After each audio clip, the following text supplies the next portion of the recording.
Bonjour à tous et bienvenue sur la chaîne Bâtir en Ile-de-France. C'est le débat que tout le monde attend souvent sur notre chaîne. Un débat sur le Grand Paris et avec nous 3 invités pour en parler aujourd'hui. Bonjour Guillaume Gouffichat, vous êtes député du Val-de-Marne et merci d'être avec nous. Bonjour et merci pour cette invitation. Avec plaisir. Merci à vous aussi Marc Villand de nous accueillir ici. Vous êtes président de la Fédération des promoteurs d'immobilier d'Ile-de-France. Merci à vous d'être avec nous. Bonjour. Et merci à vous Philippe Dominati, sénateur de Paris, sénateur LR de Paris. Merci à vous d'être avec nous. Ça me fait plaisir de vous voir. Ça fait longtemps que je ne vous avais pas vu sur un plateau de télévision, en direct comme ça. Donc voilà, on a tous les masques. Très bien. On garde tous les masques parce qu'on respecte les gestes barrières. Monsieur Gouffichat, vous avez déposé une proposition de loi sur le bureau de l'Assemblée nationale visant à engager une réforme institutionnelle de la métropole du Grand Paris. C'est le thème qui va nous occuper pendant ces 25 minutes. Alors une première question pour tous les trois, chacun votre tour. En 10 mots, comment définir le Grand Paris, votre Grand Paris ? En 10 mots, c'est dur, je sais. Ce sera très compliqué. Pour moi, en 10 mots, le Grand Paris, d'une certaine manière, aujourd'hui, se définit au niveau de la région Île-de-France et de la région métropole qu'il nous faut construire et qui devra apporter un certain nombre de réponses pour améliorer la qualité de vie de nos concitoyens et l'attractivité de notre région. Philippe Dominati, vous, en 10 mots ? Le Grand Paris, c'est d'abord l'histoire de la France. C'est la capitale. C'est un tiers de l'activité économique de notre pays. Et donc le rayonnement va au-delà du périphérique. Il y a eu des périodes, Haussmann, sous Napoléon III. Et donc il est naturel qu'une métropole européenne ait son essor et la structure institutionnelle pour son essor. Effectivement, une métropole européenne, on en parlera peut-être par rapport aux autres métropoles mondiales. Pour vous, Marc Villand, en 10 mots, la métropole du Grand Paris, qu'est-ce que ça vous évoque ? Pour moi, la métropole du Grand Paris, ça doit d'abord être un projet, une logique de projet. Et j'entendais le sénateur dire que le projet s'essoufflait, je suis bien d'accord avec lui. Après, c'est certainement un cadre institutionnel simplifié. En ayant beaucoup réfléchi au sujet et le pratiquant, je pense aussi région métropole. Et la France n'est pas toujours connue à l'étranger, mais Paris l'est. Pourquoi pas faire cet énorme atout d'avoir un Paris, une région parisienne métropolitaine. Monsieur Gouffichat, je l'ai dit, vous avez déposé cette proposition de loi. Une première question, pourquoi faire une réforme d'une métropole qui existe que depuis 2016 ? Est-ce que c'est pas trop tôt ? Déjà, peut-être parce qu'il y a une urgence. Et ça se retrouve dans la question, je trouve, du débat d'aujourd'hui. Le Grand Paris brûle-t-il ? Oui, il brûle. Il brûle. Crise du logement, pollution multiple, atmosphérique, aquatique, souterraine, qui viennent dégrader la vie de nos concitoyennes et concitoyens. Une attractivité qui, effectivement, est importante, mais pour être encore bien meilleure dans notre région Île-de-France, crise des transports aussi que nous n'arrivons pas à résoudre, en tout cas pas avancer assez vite. Et tout ça contribue aujourd'hui à une qualité de vie profondément dégradée, je pense, sur notre Île-de-France et que nos concitoyens vivent au quotidien. Et nous pensons, avec Pacom Rupin, et c'est pour ça que nous avons déposé cette proposition de loi, au regard de la situation de blocage au niveau institutionnel que nous constatons budget après budget chaque année, où il faut réussir à trouver une solution qui ne convainc personne et qui ne contente personne. Eh bien, nous avons pris nos responsabilités, en tout cas en mettant cette proposition de clarification réellement institutionnelle qui n'est qu'un premier pas vers ce que doit être à notre avis, la région métropole, effectivement, une région métropole de niveau européen, de niveau mondial, au regard de ce qu'est Paris, de l'image de ce qu'est Paris au niveau mondial. Le Grand Paris brûle, monsieur Dominati ? Pardon ? Le Grand Paris brûle ? J'espère que non. Non, il est maltraité. Paris est maltraité d'abord par la majorité présidentielle et le président de la République. C'est le premier président de la République sous la Ve République qui ne s'intéresse pas à la région capitale. En tout cas, il s'y intéressait pendant la campagne électorale. Il avait promis une convention territoriale pour régler ce cheminement institutionnel qui avait été fait pratiquement par tous les présidents. De Gaulle a fait les villes nouvelles, la région parisienne. Giscard a donné un maire à Paris. Plus personne n'a envie de contester l'utilité et la nécessité d'avoir un maire à Paris. Chirac, je dirais, connaissait Paris par sa fonction. Sarkozy a proposé la métropole, parce que la métropole, c'est pas une région. Lorsque je vais dans le dictionnaire, une région, ça a un sens, une métropole, c'est un autre sens. Je pense pas que la région PACA puisse assurer la métropole de Marseille-Aix ou de Nice, la métropole de Nice. Même chose pour Lyon. Donc en réalité, soit on supprime la métropole, et peut-être qu'il faut supprimer toutes les métropoles en France, soit on supprime que celle de Paris sur le territoire national, et on considère qu'il y a d'autres métropoles en France. C'est la confusion la plus totale dans le parti présidentiel. Et puis en plus, il y a un problème d'éthique. Il y a eu des élections municipales à Paris il n'y a même pas 12 mois. Il y a un projet présidentiel. Ils se sont même partagés la métropole entre Villeny et Griveaux. Et puis, quelques mois après un échec flagrant, sans en parler aux électeurs, en catimini, on va faire une proposition de loi pour dire finalement, il y a urgence à réformer. Pourquoi vous ne l'avez pas dit pendant l'élection municipale à Paris? Pourquoi vos candidats, tous les députés qui ont été battus, il y a quelques mois, violemment battus par le scrutin, sont signataires de cette proposition de loi? Pourquoi ils n'en ont pas parlé? Pendant 3 ans, il y avait un projet parisien. Vous n'en parlez pas. Alors, tout ça est un peu étonnant en fin de mandature. En réalité, ça ressemble à une session de rattrapage pour masquer une promesse présidentielle non tenue. Une promesse parce qu'en réalité, le président ne sait pas s'il doit avancer ou reculer. Et enfin, pour terminer, ceux qui parlent de la suppression de la métropole, c'est parce qu'ils veulent conserver les départements. Le projet de la modernité en Île-de-France, c'était de fusionner les 4 départements Hauts-de-Seine, Val-de-Marne, Seine-Saint-Denis, puisqu'effectivement la ville s'étendait au-delà du périphérique. C'était ça le projet de la métropole, ou c'est le projet de la métropole du Grand Paris. En réalité, ceux qui veulent supprimer la métropole, ce sont ceux qui veulent à tout prix garder les départements et l'institution départementale qui est très néfaste en réalité dans le millefeuille administratif. J'aimerais rebondir parce que désolé, mais allez-y, parce que quand j'entends vos propos, monsieur le sénateur, ça c'est une vision très parisienne. Et justement, nous ce qu'on dit à travers cette proposition de loi, et qui commence à se développer quand même un peu partout dans les départements de petite couronne et grande couronne, le Grand Paris ne peut pas se construire sans Paris. Ça, on est d'accord. Il ne peut pas non plus se construire sans le Val-de-Marne, sans la Seine-Saint-Denis, sans les Hauts-de-Seine, sans les Yvelines, sans la Seine-et-Marne, l'Essonne ou le Val-d'Oise. Ce n'est plus possible. Ce n'est pas à Paris de définir comment le Grand Paris va se construire pour nous toutes et nous tous sur ce bassin de vie de 7 millions au niveau de la métropole et au niveau de 12 millions d'habitants. On doit le construire ensemble. Et c'est pour ça d'ailleurs que nous proposons de supprimer la MGP telle qu'elle existe aujourd'hui pour créer un pôle métropolitain où il n'y aura pas 209 maires et où on parlera uniquement des compétences municipales, mais où il y aura les présidents de PT, la maire de Paris, la présidence de région, les présidents de département, et donc une assemblée plus restreinte pour aborder les sujets d'ordre métropolitain. Et ça, nous pensons que nous pouvons avancer rapidement. Après, il faut sortir, et c'est là où il faut sortir des débats qu'il y a pu avoir sur la campagne parisienne, et la proposition de loi que nous avons déposée n'a aucun rapport avec ça. Elle a un rapport plutôt aux débats budgétaires qui ont lieu année après année, où nous constatons effectivement que la solution du côté de l'exécutif, du côté de l'État ne vient pas. Et donc nous prenons nos responsabilités. On y a été...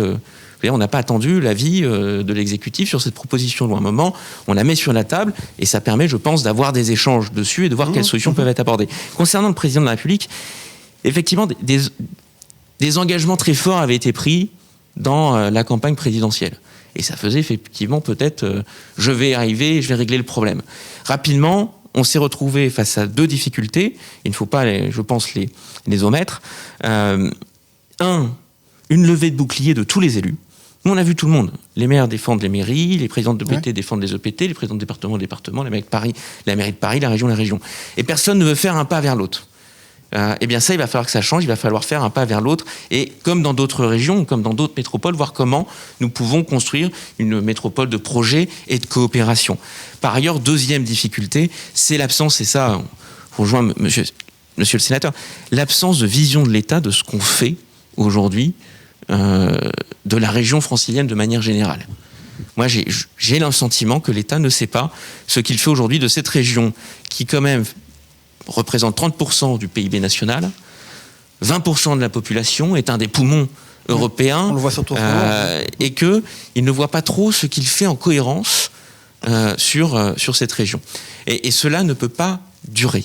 On doit avoir un retour de l'État avec un message cohérent, un message ambitieux et rassembleur sur la métropole. Et l'absence de message ne relève pas que de ce quinquennat. Il est à tâtons, et pour le coup, effectivement, le dernier président qui avait mis dans son gouvernement une personnalité en charge du Grand Paris, c'est une bonne idée. Ouais. C'était sous Sarkozy. Moi, je pense qu'il faudrait au sein du gouvernement de nouveau remettre quelqu'un en charge du Grand Paris. Avant de parler de la métropole de projet avec vous, Marc Villand, juste pour rebondir sur ce qu'a dit monsieur le sénateur, pourquoi ne pas l'avoir dit avant, pendant les campagnes municipales? Pourquoi ne pas avoir déclaré votre projet? Et on a reçu Pacôme Rupin sur ce plateau, qui était très gentiment venu débattre avec Philippe Dallier il y a quelques mois. Pourquoi ne pas l'avoir dit? Parce qu'il n'y avait pas un accord total entre nous. D'accord. Ce qui a déclenché, nous, avec Pacôme Rupin, on travaille sur le sujet du Grand Paris depuis le début de cette mandature. Ça nous intéresse. On est attaché à Paris, on est attaché à nos territoires, on travaille dessus depuis. Je ne vous cache pas que face à l'absence de réponse de l'exécutif, effectivement, on avait un peu ralenti les travaux, mais comme au Sénat, il n'y avait plus d'échanges dessus. Je pense que c'est justement les élections municipales où l'on constate que personne n'a parlé du Grand Paris.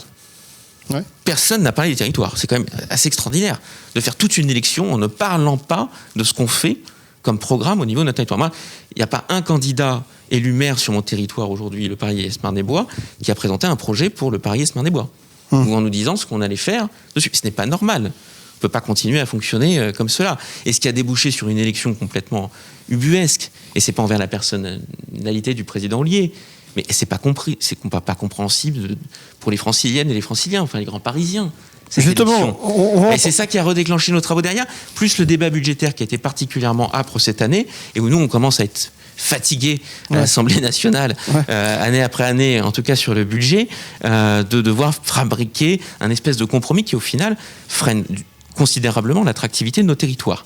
Et donc on a décidé, là pour le coup, de mettre nos idées, de trancher d'une certaine manière. On avait encore des doutes, y compris au mois de juillet dernier. On a dit, à un moment, il faut prendre une position, la transcrire dans la loi, et au moins mettre cette loi, la déposer et la mettre dans le débat. Voilà, en regardant aussi, en étant attentif au regard de l'expertise des uns et des autres, et notamment des élus locaux, pour voir après, derrière, comment l'améliorer. On va parler de l'administratif. Marc Villand, on parlait d'une métropole de projet.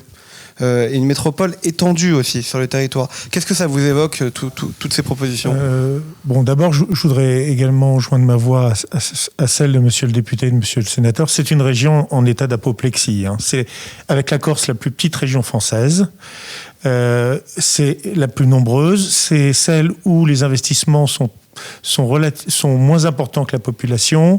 C'est celle où on vit le moins bien.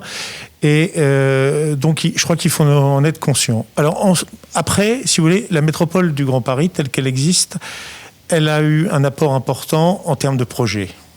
Puisqu'il y a eu, comme on le disait, le lancement du Grand Paris à travers Nicolas Sarkozy, qui a apporté un vent nouveau, ça, c'est clair, une ambition. Il y avait de l'ambition. Et après, ça a été repris par la métropole. Et on peut dire qu'en absence de réforme et de simplification de la gouvernance, la métropole a eu ce mérite. Un certain nombre de maires se sont joints et ont décidé de faire des projets. Et ça, si vous voulez, c'est un acquis important. Après, il y a la vision de l'État, le manque de vision de l'État.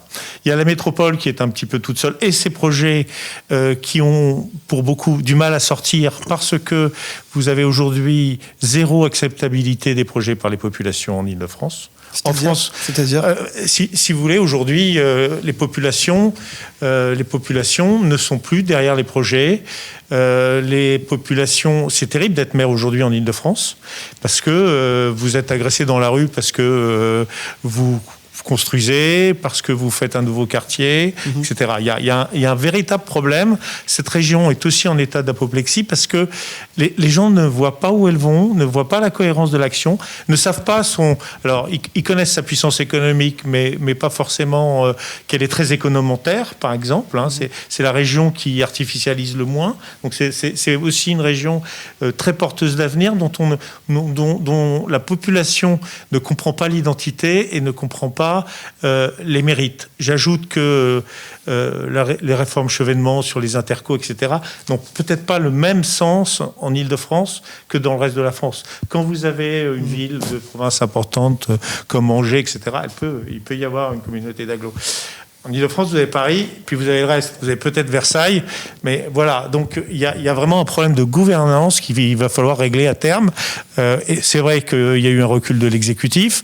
Aujourd'hui, il y a eu le mérite de ces projets. Et derrière, vous avez une population qui ne veut plus de projets. Donc là, on arrive vraiment à une situation extrêmement difficile. Vous avez ce sentiment, monsieur le sénateur, qu'il y a une population qui ne veut plus ce projet? Moi, j'entends tout ce qui se dit depuis tout à l'heure. J'ai aussi l'impression qu'il y a un problème d'identité sur le Grand Paris. Qui se sent grand parisien, en fait? Vous voyez ce que je veux dire? Ce que vous disiez tout à l'heure, on parle que beaucoup de Paris, mais on ne parle pas des territoires autour. Est-ce qu'il n'y a pas un problème d'identité, un problème Pourquoi d'accompagnement? Grand Paris est fait? C'est que lorsque vous avez un habitant du Pré-Saint-Gervais qui va dans le sud de la France, il se déclare parisien. La plupart des franciliens se déclarent parisiens. En tout cas, je dirais, c'est le sentiment d'appartenir à une même ville, une même métropole. C'est la grande différence avec la région. La région Île-de-France, c'est à peu près 3/4 de terrain agricole. Donc ce n'est pas une métropole, il n'y a pas la densité de population. Et donc dire la région doit être la métropole, ça n'a vraiment aucun sens. Sauf à masquer ou à être un alibi pour revenir en arrière. Pour revenir 10 ans en arrière. Bon, donc on peut le faire, on peut supprimer. Mais la métropole, c'est une nécessité.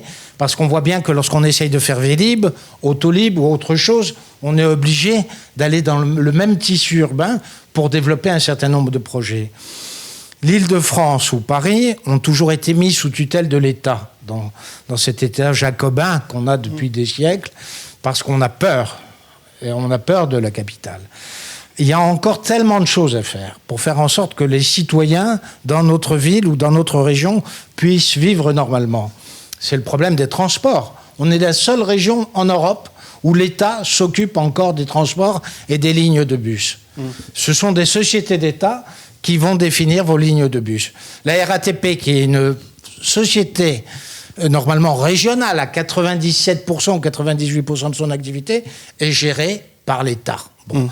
Il n'y a pas d'émancipation et les exemples sont très nombreux. Il y a beaucoup à faire pour la région, par exemple dans le domaine des transports, dans le domaine du foncier. Ça ne se fait pas. J'ai interpellé le gouvernement l'autre jour sur un sujet, quand même. Quelle était la première place financière le 31 décembre en Europe? C'était Londres. Quel était l'objectif du gouvernement il y a 3 ans, lorsqu'on savait qu'il y avait le Brexit, parce qu'on n'a pas été surpris par le Brexit, de faire de Paris une place financière, la première place financière de l'Europe continentale. Au bout de 2 mois d'activité, quelle est la première place financière sur le marché des actions? C'est Amsterdam. Paris est resté exactement à sa même place. Amsterdam a vu son volume d'actions multiplié par 4. J'ai demandé au gouvernement qui s'en occupe. Personne. Il n'y a pas assez de ministres à Bercy. Vous comprenez? Et ça, c'est à l'image même de notre capitale. C'est-à-dire qu'il y a des déclarations, il y a des intentions, mais il n'y a pas de structure, par exemple sur l'objectif place financière, alors qu'on pensait qu'on était en compétition avec Francfort. Amélioration sur les transports. Les Jeux Olympiques, on devait faire le RERB. Ouais. Est-ce qu'on l'a fait? Il y a le Grand Paris Charles de Gaulle Express. On sait que ça coûte des milliards. On sait que ça ne va pas être rentable. On sait qu'on ne peut pas le faire, mais on continue. Ce qui m'a frappé dans votre rapport, monsieur le député, c'est que votre seule référence, c'est un rapport du préfet Cadeau. Le préfet Cadeau qui a pas laissé un souvenir comme préfet de police, qui n'a pas laissé un souvenir sur justement les transports en Ile-de-France sur le RERB. La référence de 40 députés de la majorité, c'est un rapport préfectoral. C'est un peu à l'image du gouvernement très technocratique qui anime ce pays depuis pas mal de temps et qui, malheureusement, pour la région capitale, n'a pas de projet. Combien y a-t-il de ministres franciliens? Vous le dites, il faudrait un ministre. Mais moi, j'ai toujours connu, que ça soit à gauche ou à droite, une certaine envergure, représentativité au sein du gouvernement pour la région Île-de-France. Là, franchement, je dirais, je suis ravi lorsqu'il y en a... Madame Grégoire est là et je suis ravi, mais j'aimerais qu'il y en ait beaucoup plus. Et peut-être à des postes plus significatifs. En réalité, c'est une région délaissée. On veut la gérer technocratiquement. On a plus confiance, je dirais, dans une vision préfectorale de cette région, et c'est très grave pour le pays. Alors, je ne peux pas vous laisser dire que c'est une vision préfectorale, monsieur le sénateur, parce que cette proposition de loi a été construite en grande partie à travers les échanges qu'on a eus avec les élus locaux. Moi, dans le Val-de-Marne, aujourd'hui, sur cette proposition de loi, il y a le soutien du président Paris-Est-Marne-et-Bois, LR. Il y a le président du territoire GPSEA, Créteil, Laurent Catala, socialiste. Il y a le soutien de Michel Leprêtre, président du Grand Orly-Seine-Bièvre, plus grand territoire, 750 000 habitants, qui défendent cela. Ça a été construit avec cela. Et Michel Cadot avait travaillé avec les élus sur ces propositions. Moi, j'ai regretté que par contre, les conclusions de ces travaux n'aient pas été rendues publiques. Parce qu'il y avait plusieurs scénarios, et je pense que ça aurait été de nature à nous éclairer sur les pistes d'amélioration, sachant que je ne pense pas que ce soit du niveau débat présidentiel, et que ça nous appartient à nous, à un moment, de trancher. La réalité, c'est qu'on fâchera certains en tranchant, comme toute décision. Il faut trancher. Il faut faire un choix à un moment donné. En tout cas, ça a été construit avec les élus. Je vous rejoins sur un deuxième point. Par contre, sur le deuxième point, sur le fait qu'on a une région qui est délaissée. Moi, j'ai le sentiment, en tant que député, en tant que parlementaire, qu'on ne peut plus, même à l'Assemblée, parler de notre région Île-de-France et de Paris. Qu'on a, d'une certaine manière, qu'il faut se taire sur les sujets du Grand Paris, qui seraient tous contraires aux intérêts de la France, qu'il ne faut pas en parler, ça mettrait le feu partout ailleurs. Et ça, je le regrette. Et effectivement, durant ce quinquennat, nous n'avons pas pu parler et nous avons souvent perdu, à mon avis, des batailles, que ce soit budgétaires, sur des projets. Je pense par exemple sur l'école, quand à un certain moment, sur des investissements qui, à mon avis, auraient dû être bien plus importants sur notre région capitale. Nous avons laissé filer sans mener certaines batailles. Ça, je vous rejoins. À un moment donné, nous devons avoir une réelle fierté de parler de cette région, de cette ville capitale qui est merveilleuse, qui a un rayonnement international et qui est utile à tout notre pays. Arrêtons d'avoir un discours et d'entretenir un discours anti-parisien dans notre pays. C'est une région, et une région capitale, qui est utile à toutes et à tous. Marc Villand, je vous vois acquiescer. Sur le Brexit, moi je voudrais souligner quelque chose. Très peu d'entreprises qui étaient à Londres sont venues à Paris. Mais c'est normal. Si vous aviez étudié comme moi et si vous étiez confronté comme moi avec la politique d'agrément mise au point par le préfet Cadot, qui obligeait de compenser 1 mètre carré de bureau par 2 mètres carrés de logement en zone tendue, c'est-à-dire la seule zone qui intéresse les entreprises internationales. Et si vous vous êtes confronté à l'étude d'impact dès qu'on a 10 000 mètres carrés, après au recours, après aux délivrances de permis, après au recours, vous êtes absolument incapable d'attirer la moindre entreprise internationale. Et j'ajoute que malgré le Covid, cette politique de l'agrément, avec le nouveau préfet de région, s'est encore durcie. C'est pas le sujet.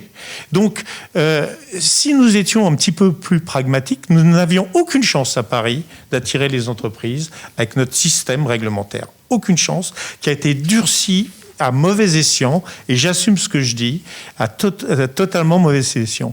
Alors, il faudrait aussi, finalement, quelle que soit la gouvernance, être peut-être plus léger, écouter plus les entrepreneurs, et que ce ne soit pas toujours top-down, que ça parte aussi des élus locaux, mais aussi des fédérations, et puis des gens de terrain, pour pouvoir adapter cette région dont on est fier et qu'on est en train un peu de gâcher en ce moment. Je vais vous laisser réagir à tous les deux, si vous voulez dire un mot à ce que vient de dire Marc Villand. Je pense qu'il faut laisser plus de place aux acteurs du Grand Paris, sur la construction du Grand Paris. C'est pas qu'une question, effectivement, d'élus locaux et comment on construit l'échelle de gouvernance. Il y a un certain nombre d'acteurs, que ce soit les acteurs économiques, les acteurs du monde de l'enseignement supérieur, de la recherche, de la culture, du sport, divers et variés. Et je pense qu'il faut effectivement davantage construire ce Grand Paris avec l'ensemble de ces acteurs. Ce qui est impressionnant, c'est que vous parlez du Grand Paris alors que vous voulez le supprimer. Vous parlez d'un projet futur alors que votre proposition de loi consiste à supprimer une émergence d'une institution, normalement, pour dynamiser cette région. En réalité, je crois que l'une des difficultés, il faudrait avoir l'honnêteté de le dire, provient du fait que la départementalisation fait peur à un certain nombre d'acteurs, et à raison, je ne vous donne absolument pas tort, mais les 4 départements dont celui vous faites partie ont peur d'être marginalisés à cause de l'émergence d'une structure qui serait la métropole du Grand Paris, et en réalité, il y a la volonté d'un statu quo. de bloquer, de figer des choses, de garder le département. Alors les départements de la région Île-de-France sont très récents, mais c'est vrai que dans notre pays, les départements, ils datent depuis Napoléon, donc on n'a pas envie de changer la Meurthe-et-Moselle et la Moselle. Mais en réalité, c'est ça qui fait peur. Mais il n'y a aucune raison d'avoir peur. En réalité, l'émergence d'une métropole du Grand Paris, dont les contours sont très flous, puisqu'ils ont été modifiés lorsqu'on a défini le périmètre, à tel point que ce ne sont pas les périmètres de la préfecture de police, ce qui est un petit peu incohérent, puisque vous avez un périmètre pour la sécurité de nos concitoyens, et puis par exemple une ville comme Argenteuil, qui n'est pas dans, je dirais, le périmètre de la préfecture de police, parce qu'elle est dans un département dont il faudrait modifier les limites si on voulait l'intégrer. Bon. Et en réalité, c'est de cela dont il faut parler. Et moi, je comprends très bien les difficultés que peuvent avoir Madame Pécresse, les angoisses ou un certain nombre de départements comme dans l'Essonne, les Yvelines. Mais c'est pas parce qu'on ne veut pas aborder les problèmes qu'il faut dire on ne veut rien. Et c'est ça que je reproche, je dirais, dans cette volonté actuellement de détruire quelque chose, alors qu'il faudrait plutôt réformer et détruire ce qui avait été provoqué par l'émergence du Grand Paris, c'est-à-dire les départements qui forment le cœur de l'Île-de-France. Alors, on veut le réformer, pas le... Quand on dit on supprime la métropole du Grand Paris, c'est une évolution qu'on propose derrière. Et je vous rejoins sur le fait que les départements devront s'effacer. Vous êtes pour la suppression des départements, puisque c'est ce qui était prévu dans le projet, dans une loi qui a été votée. Est-ce que vous êtes pour la suppression des 4 départements de la métropole du Grand Paris ? J'ai évolué dessus. Je ne pense pas qu'on puisse supprimer d'un claquement de doigts les départements. Je ne pense pas. Et ça, c'est utopique de dire ça. Non, mais je veux dire, quand on voit, oui, mais parce que on a, non, mais c'est là où on a des difficultés sur les politiques. C'est-à-dire que c'est très facile de se faire plaisir entre nous et de dire, je vais supprimer les départements. Moi, le département du Val-de-Marne, c'est 8000 agents, c'est 1 milliard d'euros, 1,7 milliard d'euros de budget et 1 milliard d'euros de dette. Et c'est pareil pour les autres. Avec des différences, mais c'est grosso modo, c'est pas des petits départements. Et donc je pense qu'il va falloir se réattaquer la question effectivement de la suppression, mais progressivement, des départements, qui n'a pas été abordée jusqu'à présent. À chaque fois, on a des politiques qui viennent, je vais tout supprimer comme ça d'un claquement de doigts. Ça se fait pas comme ça. Et parce qu'il y a des services qui sont mis en place, parce qu'il y a des capacités. Il y a l'action sociale du département. Il y a la capacité des départements à être animateurs de réseau. Moi, je le vois. Aujourd'hui, celui qui est capable dans le département, en Val-de-Marne, à mettre les gens autour de la table pour discuter, porter des projets, ça reste le département. Voilà, c'est une réalité. Par contre, il faut l'effacer effectivement progressivement, parce qu'on ne pourra pas rester avec autant de strates administratives sur notre région capitale. Mais je pense que ça peut se construire dans le temps. Encore faut-il définir effectivement une vision, l'arrêter et ensuite avancer progressivement vers effectivement une simplification, une clarification, mais qui doit être lisible politiquement aussi. Et c'est là où, par exemple, la métropole du Grand Paris, qui a été construite et qui est une assemblée uniquement de maires, 209 maires. Moi, j'ai l'habitude de dire, c'est un peu comme la 4ème République, cette métropole. C'est-à-dire qu'elle ne fonctionne pas.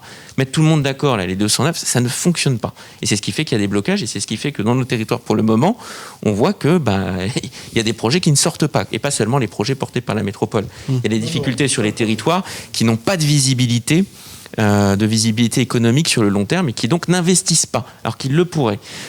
Donc voilà, il y a des clarifications à apporter, c'est ça que nous portons à travers donc en fait une transformation de la MGP sur un pôle métropolitain, qui est aussi une possibilité qui serait plus souple que la structure qui a été construite avec 209 élus et qui a uniquement une vision de maire, alors que sur notre région, effectivement, il faut aussi avoir le débat sur les compétences que portent les départements, la région, les territoires actuellement. Il y a une petite avancée qui a permis la métropole et que vous avez souligné tout à l'heure et qu'on observe par contre dans nos territoires, c'est qu'on avait une Île-de-France qui était très anti-intercommunale. Il n'y avait pas d'intercommunalité. Et ça, on voit que la métropole a créé quelque chose d'assez extraordinaire, c'est qu'aujourd'hui, on a des élus qui, à l'unanimité quasiment, demandent, il y a un territoire qui n'en veut pas, c'est le T9, mais tous les autres territoires, aujourd'hui, appellent à la transformation des EPT en EPCI à fiscalité propre, et sur des territoires qui sont quand même tous entre 400 000 et 750 000 habitants. Le Grand Orléans-Sainte-Bièvre dans le Val-de-Marne, je reviens dessus, il est plus grand que Nantes Métropole. Dedans, c'est le marché de Rungis. C'est l'aéroport d'Orly, c'est une gare ferroviaire autour de Villeneuve-Saint-Georges, c'est un port, c'est un lieu d'excellence dans la recherche médicale autour de Gustave Roussy et le début de la vallée scientifique de la Bièvre. Il y a un potentiel, y compris les élus aujourd'hui qui voient qu'effectivement, on passe à une autre échelle en termes d'action publique, mais qui ont besoin d'avoir effectivement la maîtrise budgétaire et la lisibilité dans le temps, ce qu'ils n'ont pas actuellement. Et ce qui fait que ça freine un certain nombre de projets et que ça peut aussi fragiliser des politiques publiques qui existaient jusqu'à présent. Qui existaient notamment sur les endroits où on avait quand même quelques intercos qui fonctionnaient. Messieurs, le temps file, on arrive à la fin de ce débat. Moi, j'ai une question parce qu'on parle beaucoup du territoire, de la métropole, de son rôle. Depuis quelques jours, et déjà au mois de décembre, on recevait sur notre plateau plusieurs professionnels, plusieurs parlementaires qui nous parlaient aussi des blocages de construction sur le territoire de la métropole du Grand Paris, sur le Grand Paris. Et qui nous disaient, on bloque nos projets parce qu'il y a eu des élections, parce que pour tout un tas de raisons. Est-ce qu'aujourd'hui aussi, vous allez avoir besoin de ces constructeurs, des gens qui fabriquent, qui construisent les maisons, qui construisent les bâtiments sur les territoires pour pouvoir construire ce Grand Paris ou alors autre chose que ce Grand Paris, on l'a compris. Est-ce que vous allez avoir besoin de ces professionnels ? Vous pensez à un moment donné, est-ce que vous croyez qu'ils sont entendus surtout, ces professionnels ? On a besoin de construire, de continuer à construire, si c'est ça la question. Oui, alors, pas des maisons, comment on peut les aider ? Pas des maisons. Des mais bâtiments, par contre, il faut construire. Alors, je regardais les chiffres de 2014 à 2019, on a tenu quand même les objectifs de construction. Effectivement, 2019, les élections municipales et un ralentissement qu'on observe qui peut être regrettable comme à chaque élection sur notre région. Des inquiétudes sur la période qu'on connaît aujourd'hui, parce qu'effectivement, ça va retarder en début de mandat des projets qui sont indispensables pour notre région, pour la qualité de vie d'abord de nos concitoyens qui ont besoin de se loger. On a une crise du logement dans notre région, et puis pour les entreprises, parce que c'est aussi du facteur d'attractivité. Par contre, un petit point dessus, je pense que nous n'avons pas qu'un seul sujet de construction de logement. Donc ça, il faut soutenir, et notamment avec les nouvelles normes. On a aussi un sujet, deux autres sujets qui sont sur l'abordabilité du logement. Ouais. On doit pouvoir se loger à des prix des loyers abordables en Ile-de-France. Et c'est un vrai sujet qui est devant nous et où là aussi, par exemple, il faut qu'on ait une politique cohérente, bien définie et lisible. Puis le troisième point, c'est et j'arrêterai après, c'est sur la lutte contre l'habitat indigne. Qui touche encore bien trop de nos territoires, de nos villes. Et là aussi, nous devons mettre en place des outils. On y travaille, mais nous devons développer ces outils pour éradiquer ce fléau de l'habitat indigne dans nos territoires. Marc Guilan ? Oui, alors la situation est quand même exceptionnelle puisque d'habitude aux élections municipales, on perdait 25% des projets. Et aujourd'hui, on est en train de perdre 50% des projets, voire on s'achemine vers 70%. Je pense que le manque de vision sur l'avenir de la région joue. Les élections, bien entendu, à rallonge. Également des mouvements de population. Paris se vide un peu. La première couronne se densifie, voire la troisième. Et les départements autour de la région Île-de-France se densifient également. Donc on est sur un mouvement. Alors bien sûr, il faut savoir accompagner la construction des réseaux, des commerces, des équipements.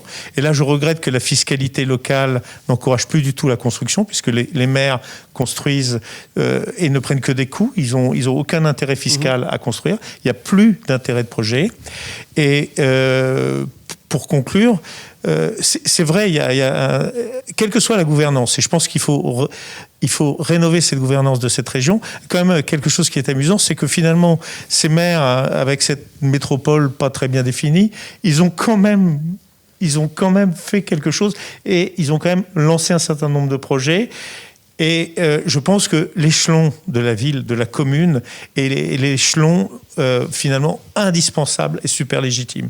Il y a un certain nombre de fonctionnalités qui doivent être partagées au-dessus, mais décider à 25 de l'avenir de la médiathèque de Rocancourt, c'est pas intéressant. Donc voilà, je pense qu'il faut laisser à la commune ce qu'elle doit gérer. On peut faire confiance aux maires parce qu'ils savent faire, et même en groupe.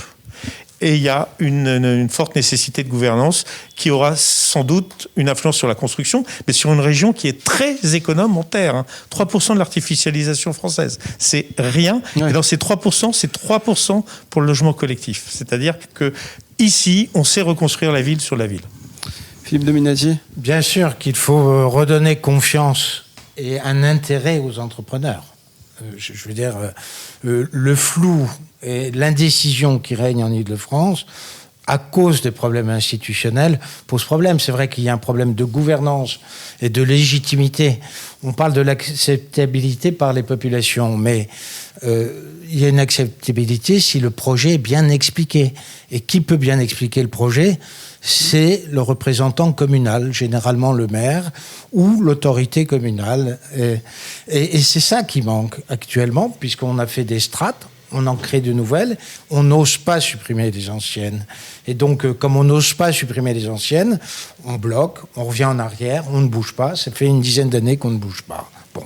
Et là-dessus, l'administration prend le relais.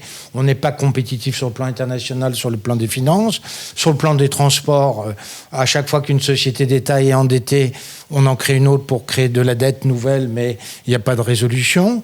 Et ainsi de suite. On est dans un statut d'exception. Et effectivement, malheureusement, il y a une distance, une très grande indifférence de la part du président de la République. Je voudrais évoquer quand même que le Premier ministre de l'Intérieur d'Emmanuel Macron, c'était Gérard Collomb, qui a fait la métropole du Grand Lyon, avec en grande partie la disparition du département du Rhône. Je dirais, il a adapté avec les élus locaux, et tout le monde considère que c'est une réussite. Ça aurait dû être un signal pour le parti présidentiel. C'est l'inverse qui s'est passé, c'est-à-dire que ça a été un recul. C'est-à-dire, on pouvait avoir la deuxième métropole, et d'ailleurs les Lyonnais ne se sont pas trompés. Je dirais, LRM a perdu la mairie de Lyon. Il n'y a pas qu'à Paris que ça s'est mal passé. Ça s'est passé sur le territoire national. C'est vrai que l'exemple de la métropole lyonnaise est intéressant. Oui, mais ce sont les élus lyonnais qui l'ont construit, qui ont réussi à se mettre d'accord. Bel exemple. Je pense que les élus parisiens devraient prendre un cours, tous collectivement, sur ce qui a été fait à Lyon, plutôt qu'en permanence défendre uniquement leur chapelle. Les Lyonnais ont construit. Après, il faut relativiser aussi, quand même. Il y a quand même des choses. On est souvent là à dire que c'est fabuleux à Lyon.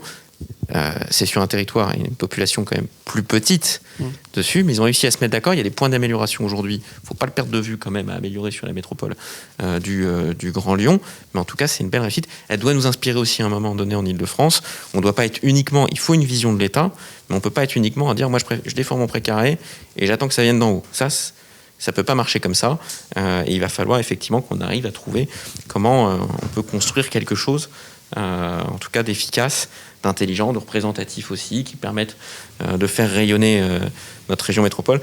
Et ça passera aussi sur, je pense, notre volonté d'en parler et de s'affirmer davantage dans les débats nationaux sur notre volonté de défendre notre Grand Paris, même s'il reste à définir ou à construire, mais en tout cas de ne pas avoir peur d'en parler dans les débats, comme moi je regrette de l'avoir trop constaté au cours des dernières années. Merci à vous trois, messieurs, d'être venus nous voir. Merci. À bientôt. Restez avec nous sur la chaîne Bâtir en Ile-de-France. Baladez-vous sur la chaîne, allez voir toutes les interviews et tous les débats qui vous sont proposés. On revient très vite avec de nouvelles interviews. À bientôt.